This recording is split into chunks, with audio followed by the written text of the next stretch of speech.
Babe, kwani ulikuwa unapigana na kitu? Like seriously? Hizi ni nini surely? What's up YouTube? What's up YouTube? What's up YouTube? Back at you with another video. Sometimes I'm gonna goofy because okay. In real life I'm nonchalant. Unanipenda? Unanipenda? Sina pesa. Niambie. Najua hiyo ndio place unaenda. Unanipenda? Unajua. Ukweli? Nilikuwa naosha vyombo alafu. Nilikuwa naosha vyombo. Let me tell you one thing. I remember nilidating a chick who's young. The one thing that me nilikuwa na boeka nayo the most, and I understand why it used to happen though, but one thing niko ina ni bow ni manzi, after every one day, after every 2 days, she comes to me and anikalia na niambia like, hey, do you love me? Do you really love me?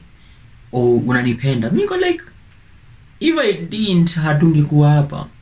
Because in my personal life mimi nakuanga an honest person. I'm not like my boy wenye wanadanganyanga madame for the sake of kuget kuma, because naturally I genuinely get kuma without lying to women.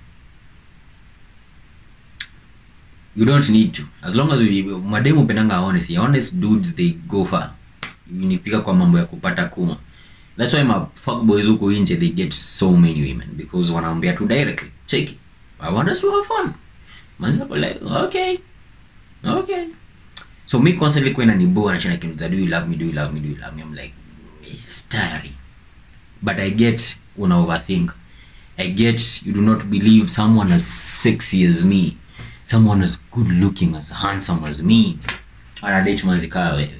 And she used to feel insecure about it. Sijui kwa nini. Alafu nilikuwa nimekalia kiti yako. Kiti yangu?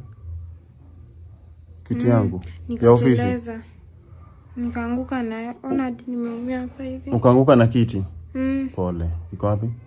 Nini? Mbona ulitoa hapa in the first place? Si nilikuwa nakalia lakini imevunjika. Imevunjika? Iko wapi? Kiti inavunjika aje ukikalia?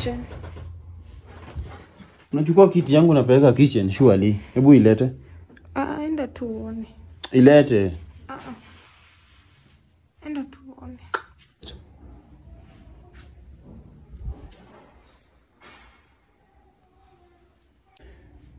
Babe, kwani ulikuwa unapigana na kitu? Like seriously? Hizi ni nini surely?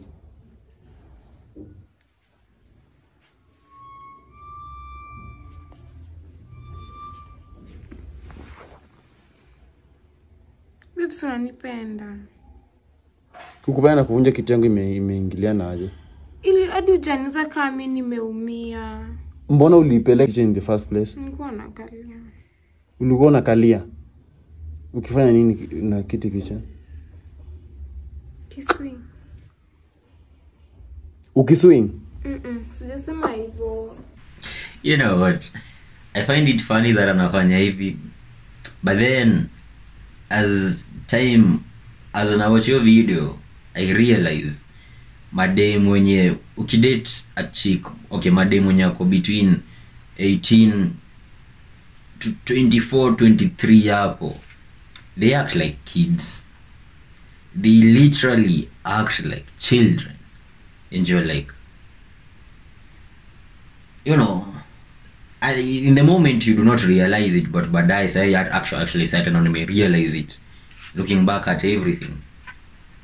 Madame wamekuwa behave like kids around me. Namunga me the chick I was dating before walikuwa wananiambia like, hey, you know, unakuogopa sijui nini. I'm like, unaniogopa? Hata sikupigi. Never laid my hands on you. Never done. Mbona niogopa? Like, I'm just afraid. Pia naogopa kukuomba mechi. Like, how does that make any sense? Someone mtu ananiambia kwa commentation like, what does that mean? Manzi akikwambia naogopa kukuomba mechi. But anyway, personally, again, pia correct me if I'm wrong, nikiona this type of fear yenye hadi manzi anaenda kwa mlango wanafanya nini, I can guess it's chances kubwa inakwanga maybe a new relationship penye enyewe unaogopanga kuambia the person like nimefuck up hivi, or it's an abusive relationship penye manze anajua like hapa ni kubaya, hapa ni kubaya, I better run for my life. Nizapenda damn. Now niambie, if I'm wrong, am I right or am I right, or am I 100% right that yun inakwanga the case?